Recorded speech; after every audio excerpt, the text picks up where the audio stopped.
বিসমিল্লাহ 2 3 4 5 টাকা গুনতাছ এত টাকা পাইছো কি? পাইছি বেতন পাইলাম মালিকে দিল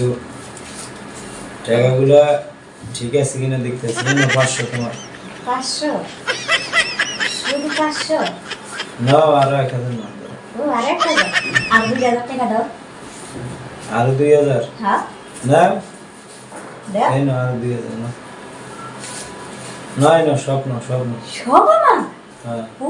আমার টাকা তো তোমার টাকা না এখানে বাকি কত টাকা আছে না বাকি থাক থাক আমার আর এই না টাকা দিছি তো দিছি দিছো সব দিছো হ্যাঁ সব তোমার আমি বলে কি করব? এই শপিং করবো আমার টাকা মানে তো তোমার টাকা শপিং করে শপিং এই উঠো ঘুমের ভিতরে কি বেড বেড়াইতে আসো 8টা বাজে গেছে গা নাস্তা খেয়ে অফিসে যেতে হবে, তাড়াতাড়ি তাড়াতাড়ি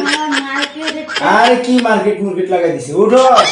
নাস্তা বানাও 8টা বাজে গেছে গা হাজনামি করতে আছে প্রত্যেকদিন আমার না টাকা দিছিল কি টাকা টাকা এলো বেতন পাই নাই বেতন পাইলে দিমুনি যাও বেতন পাইলে 100 টাকা নিয়ে খরচ করিও যাও কত টাকা 100 টাকা দিমুনি যাও নাস্তা বানাও তাড়াতাড়ি নাস্তা বানাও হ্যালো ওরা কেন